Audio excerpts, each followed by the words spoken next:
Сәлем достар, бүгін сіздермен бірге осындай керемет кекстармен бөлісетін боламын.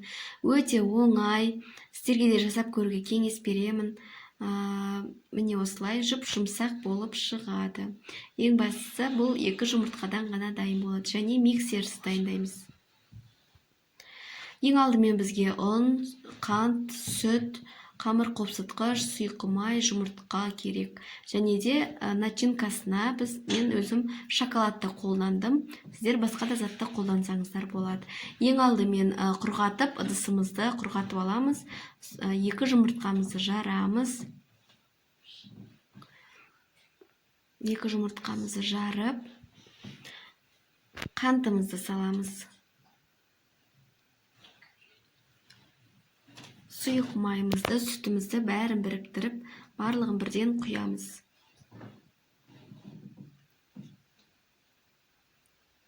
Енді барлық масса біріккенше жақсылап тұрып араластырамыз. Миксерсіздер осылай жасасаңыздар болады. Мінекей мен барлығын араластырып алдым. Әдемі болып масса шықты. Енді оның мен қамыр қопсытқышымды қосатын боламын. Осылай жай-жай араластырамын, орталары жақсы араласу үшін. Онда електен өткізген дұрыс жақсырақ болады. Осылай массамды дайындаймыз.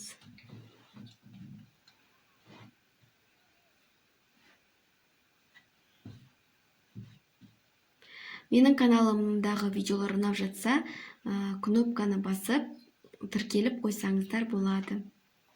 Міне біздің массамыз дайын болды. Енді ыдыстарға салып шығамыз. Міне осындай ыдыстарына салып шығамын. Мен ешқандай майламадым. Себебі пісіп шыққанда ешқалай жабыспайды.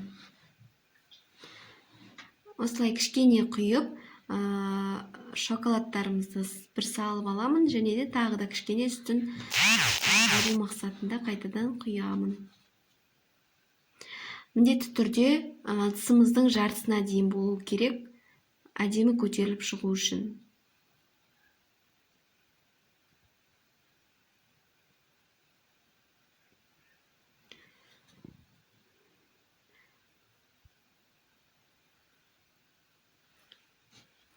Осылай барлығын жасап шығамыз. Бұны жасап жатқанда біздің пешіміз қызып тұру керек.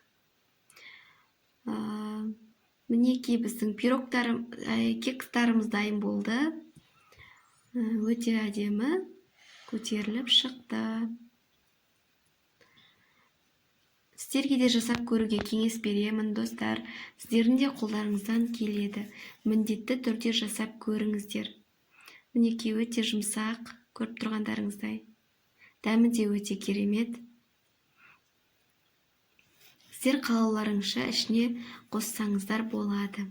Менің каналыма тіркеліп, лайк басып, комментарий қалдыруды ұмытпаңыздар. Сау болыңыздар.